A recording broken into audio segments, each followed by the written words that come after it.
ቴሌኮም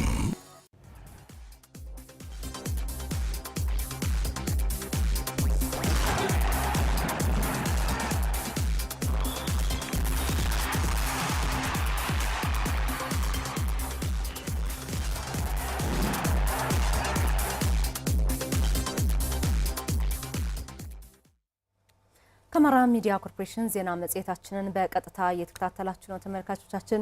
መርጣችሁ አብራችሁን ስላላችሁ ደስ ይለናል። የስፖርት የመረጃ ሰዓታችን ላይ ደርሰናል። የተመራረጡ ስፖርታዊ መረጃዎችን ደግሞ ከመለሰ ግዛቸው የምንከታተል ነው የሚሆነው።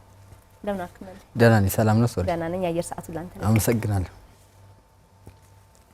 አራተኛው የአፍሪካ ወጣቶች ጨዋታ በአንጎላ አስተናጋጅነት ባለፈው ሮብ ጀምሮ ውድድሩ መካሄዱን ቀጥሏል። ኢትዮጵያን በ7 የስፖርት አይነቶች 70 ስፖርተኞችን አሳትፋለች። ውድድሩ ትናንት በይፋ የመክፈቻ ዝግጅቱ ቢደረግም ካለፈው ሮብ የጀመረው አትሌቲክስ ፍጻሜውን ትናንት አግኝቷል። በአትሌቲክስ በተደረጉ የመጨረሻ ቀን ውድድሮች ኢትዮጵያ ተጨማሪ 2 ወርቅ ሜዳሊያዎችን አሳክታለች።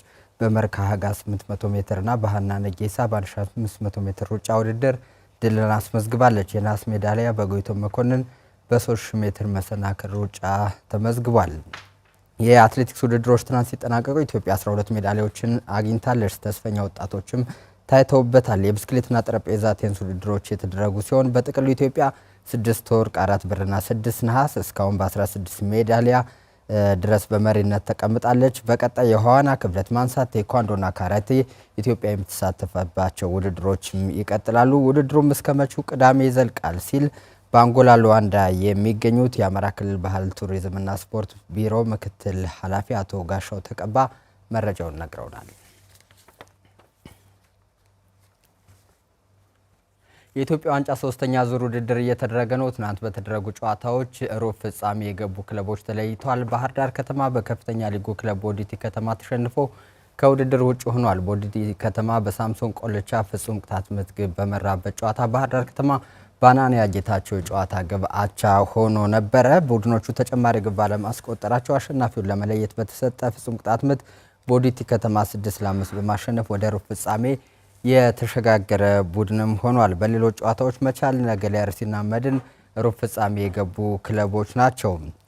መቻል ከድሬዳዋ ጋር የተገናኙበት መርሃ ግብር በመደበኛ ጨዋታ 1-1 ነው የተጠናቀቀው። ዮዳሄ ዳዊት ለመቻል፣ ጃፋር ሙደሲር ደግሞ ለድሬዳዋ ግቦችን አስቆጥሯል። አሸናፊውን ለመለየት በተሰጠ መለያ ምትም መቻል 5-4 በመርታት ሩብ ፍጻሜ ገብቷል። ኢትዮጵያ መድን በበኩሉ ቢሾፍቱ ከተማን 2-0 ረቷል። አማኑኤል ኤርቦና አለንካይዋ ለኢትዮጵያ መድን ወደ ሩብ ፍጻሜ የገቡባቸውን ግቦች ያስቆጠሩ ተጫዋቾች ናቸው። አዲስ አዳጊው ነገሌ አርሲም አቃቂ ቃሊቲ ክፍለ ከተማን 4-0 አሸንፏል። ሮኖቦት ሶላሎ 2 ግቦችን ከመረብ አገናኝቷል። ነገሌ አርሲም ሩብ ፍጻሜ የገባ ክለብ ሆኗል።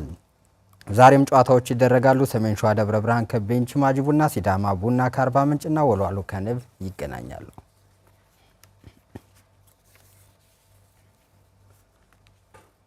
በኢትዮጵያ ሴቶች ፕሪሚየር ሊግ መቻል ሲያሸንፍ ሐዋሳ ከተማ ነጥብ ተጋርቷል። 12ኛ ሳምንት የሊጉ መርሃ ግብር ትናንት በ2 ጨዋታዎች ቀጥሎ ውሏል።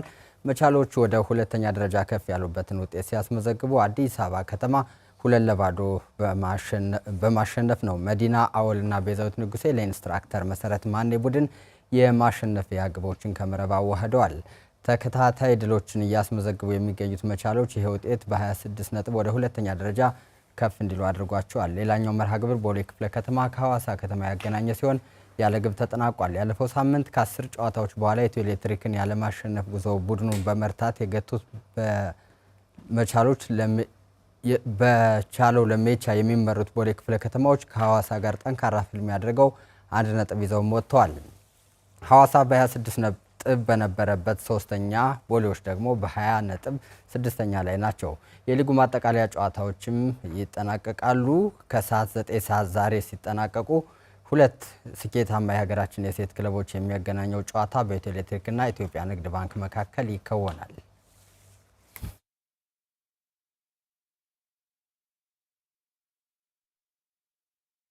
የ2018 የወንዶች ደርባ ሜድሮክ ሲሚንቶ ቪርልቬል ፕሪሚየር ሊግ በአምቦ ከተማ ትናንት ተጀምሯል። በወንዶች 7 በሴቶች ደግሞ 4 ተወዳዳሪ ክለቦችን ይዞ ፕሪሚየር ሊጉ የተጀመረ ሲሆን በወንዶች የትናንት የመክፈቻ 1 ጨዋታም ተደርጓል። የአማራ ክልል ክለቦች ባንጃና ባህር ዳር ከተማ የውድድሩን ዓመት በሽንፈት ጀምረዋል። ትናንት በመክፈቻው 1 መርሃ ግብር ሙገር ከባንጃ ያደረጉት ጨዋታ በሙገር 3-1 አሸናፊነት ተጠናቋል። ዛሬ ረፋድ ላይ በተደረገ አንድ ጨዋታ ደግሞ ባህር ዳር ከተማ በመቻል 3-0 በሆነ ድምር ውጤት ተረቷል። ሁለቱም ቡድኖች በተሻለ መልኩ ስብስባቸውን ያጠናከሩ ሲሆን መቻል ግን አመቱን በድል ጀምሯል። በረፋድ በተደረገ ሌላ ጨዋታ አዲስ አበባ ፖሊስ ከወላይታ ዲቻ ተገናኝተው ወላይታ ዲቻ 3-0 አሸንፏል።